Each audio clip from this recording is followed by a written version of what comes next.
Dijo, con Diego iría al fin del mundo, pero con Maradona ni a la esquina. Ah, y esa división, ¿no? Bueno, vamos a preguntarle preguntarle sobre, esa división sobre entre esta frase. Diego y Maradona, ¿no? Qué difícil.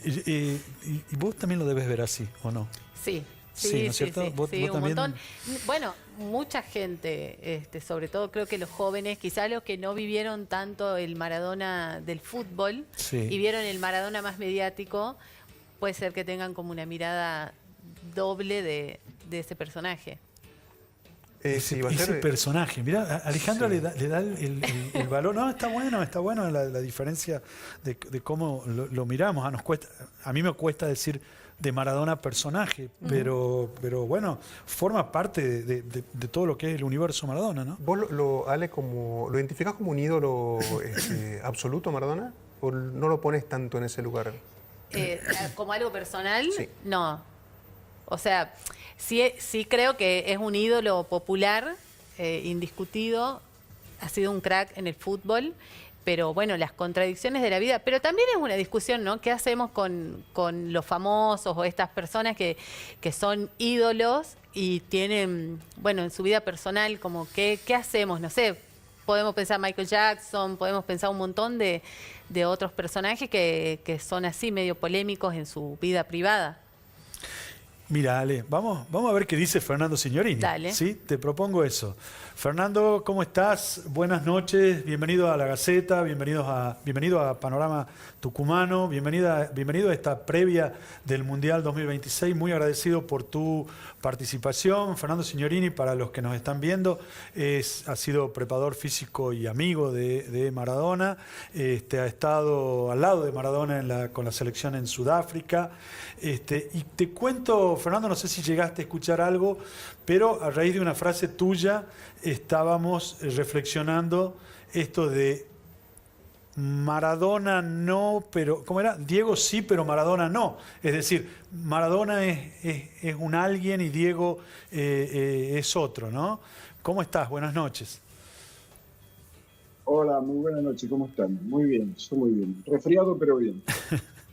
Estoy con Guillermo Monti y con Alejandro Casascau y nos quedamos charlando sobre esa frase tuya. ¿Me la repetís, Diego? ¿Vos Claro. estás? Con Diego voy al fin del mundo, pero con Maradona no. ¿Así es? Con Maradona hasta la esquina. Sí, eso se lo dije a él, Sí. pero surgió a raíz de que una vez a poco de llegar a Nápoles fuimos a cenar a un lugar público y entonces cuando entramos y la gente lo vio, bueno, se armó la que después iba a ser una constante, ¿no? Claro. Entonces la pasamos realmente muy mal a pesar de que el lugar era paradisíaco y la comida un manjar como en sur de Italia. Entonces al otro día cuando íbamos para el entrenamiento, él iba manejando y me miró así, de manera literal, me dice, qué quilombo anoche, ¿no? Y entonces yo lo miro y le digo, sí, mira, de eso quería hablar. No me inviten nunca más a un lugar público porque, que te quede claro, yo con Diego voy hasta el fin del mundo, con Maradona no voy hasta la esquina. Entonces él giró, me parece estar viéndolo sonriendo y me dice, sí, tenés razón, pero si no hubiera sido por Maradona, yo todavía estaría en Federico, así que tenía Mirá. respuesta rápida para todo. Qué Sí, bárbaro. realmente vivir en Nápoles con él, alguna vez lo dije, era como vivir en una pelopincho con un tiburón, una vida demasiado exagerada, demasiado... Sí, era a quien tuvo la posibilidad en aquella época de verlo, puede dar fe de lo que digo, era realmente una vida imposible. Yo no sé, sinceramente no sé cómo hizo, como para poder soportar todos los días dentro de su piel el fenómeno sociopolítico y también económico que se desató más allá del deportivo, obviamente, ¿no? Fernando, ¿eso era una cosa a la que Maradona aportaba, Maradona ayudaba a eso o era externo a él? No, él todo surgió a raíz de que los napolitanos lo tomaron como una bandera. Fue alguien que para ellos era impensado que un jugador de ese tamaño, de nivel mundial, pudiera llegar a Napoli y no a los equipos opulentos del norte como Juventus, Milan o Inter. Entonces eso hizo que los napolitanos se sintieran orgullosos desde el primer día que uno de semejante nivel los hubiera elegido. Por eso también eran todos estos líos que se armaban cada vez que él aparecía. Porque yo digo, Diego era el Diego de la casa, el chico de enorme ternura en el trato con su familia, con sus amigos. No olvidemos que recién tenía 23 años y estaba sobre su cabeza la expectativa de millones y millones de personas por diversos motivos, ¿no? Nadie lo había preparado para eso. Él no salió de un barrio opulento, salió de Ferito. Él sabía perfectamente que cuando estaba en Ferito y no era quien era todavía, no solamente era ignorado, sino despreciado, sobre todo por los poderosos y una gran parte de la sociedad que sigue hoy teniendo esa mirada casi crítica, pero también hipócrita, porque siguen siendo unos negritos villeros. Claro. Bueno, él tenía también esa manera de rebelarse ante las injusticias que el poder cometía no solamente en el fútbol, sino en la sociedad, y creo que en ese sentido es la parte para mí más valorable de él, porque no se entregó a ser un sumiso cordero del rebaño que el poder maneja. Sí, dale. Perdón. Dale. No, quería preguntarte, Fernando, estamos a una hora del debut de la selección en un nuevo mundial. Y bueno, te han tocado esos vestuarios inolvidables, ¿no?, de la selección. Y estabas hablando de Maradona, entonces la inquietud sería que nos cuentes, a una hora del debut en un mundial, ¿cómo era la cabeza de Diego y su actitud y lo que decía o hacía? ¿Y cómo era la cabeza de Messi y su actitud, lo que decía y hacía en ese vestuario? Lo que pasa que Diego tuvo un carácter desde siempre, así desde que yo lo conocí cuando él apenas tenía 22 años antes de la fractura, del año 83. Siempre fue como el eje sobre el que giraba todo.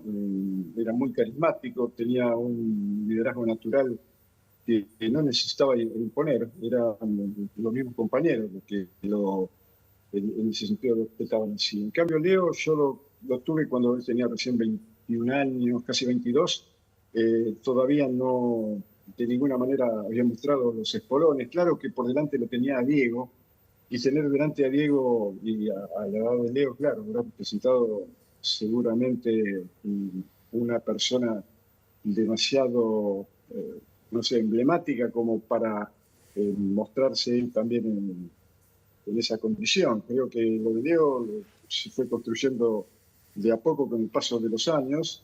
Le costó mucho más elegirse en ese ídolo, en ese referente para los compañeros que Diego lo fue desde el principio. Fernando, nosotros vivimos el partido cuando la televisión nos pone los jugadores en la cancha y se empieza a mover la pelota, pero contanos esto un poco que te dice Guillo, es decir, ¿qué pasa en esa hora antes? ¿Cómo es el vestuario? ¿Por qué no nos mostrás un poco con tus palabras lo que pasa adentro del vestuario una hora antes de que salgan a la cancha, ¿no? No, generalmente son momentos en que abunda la música, ¿no? Mira. Algunos prefieren tener los auriculares para escuchar lo que prefieren, pero en general hay música muy, muy movida. Motivante. Es una manera también, sí, es una manera también de distender un poco un ambiente que se va enredeciendo, porque cuando faltan 5 minutos, entonces sí, que todo cambia, es como que impera el silencio y cada uno está a lo mejor con la fotografía de su familia, de sus hijos, de su madre, de sus esposas. Los más creyentes acuden a alguna virgen o algún salmo de lectura, y eso pasa no solamente en Argentina, en otros países. Yo he tenido la posibilidad de vivirlo en Perú, en Brasil, en Colombia. México es todavía mucho más exagerado, ¿no? Esos momentos previos en la que a estos chicos que uno los ve como invencibles, y cuando faltan 5 minutos, no, son absolutamente vulnerables, hasta que ponen el pie dentro de la cancha. Y ahí se borra todo, como decía Diego. Sí, cuando pisan la cancha es como que están en otra órbita y bueno, es bastante... ¿Y cómo eras vos? ¿Cómo era Fernando Signorini ahí en ese momento? ¿Qué hacías? No, yo siempre tuve así una actitud bastante distante de las pasiones. Yo sí, en muchísimo tiempo que había leído bastante acerca de eso, del control de las pasiones, que creo que es una de los objetivos que tienen que lograr los seres humanos. Una vez leí en un libro que se llama El secreto del laberinto, de un español, Fernando Sánchez Dragó, que fue Premio Planeta, creo que en el año 82, que trae una frase de un pensador oriental de 2500 años antes de Cristo, que me quedó para siempre, ¿no? Controla las pasiones. El goce de los sentidos es la matriz de los futuros problemas. Entonces, para mí siempre el fútbol fue, como dijo César Menotti, una maravillosa excusa para ser feliz, un argumento fantástico para ayudar a los padres, a los profesores, a los maestros a guiar al niño el camino del mejor individuo posible. Y la sociedad merece, espera, reclama y necesita. Nunca yo realmente me hice tanto problema por esos dos grandes impostores, como son la victoria y la derrota, al decir, bueno, es una frase atribuida a Borges, pero en realidad no es de él, ¿no? Pero es así. Controlar las pasiones, pero también qué lindo liberarlas.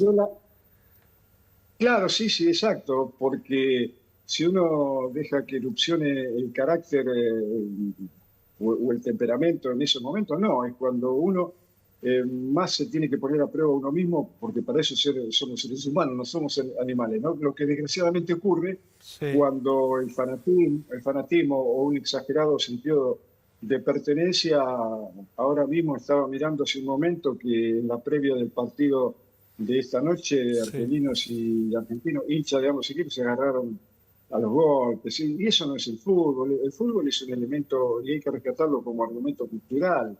No es que cualquiera pueda hacer cualquier cosa, y parece que cuanto más brutos, cuanto más bestias seamos, bueno, el sistema encantado, porque es lo que necesita para seguir perpetuando al fútbol como un argumento de dominación de las masas, ¿no?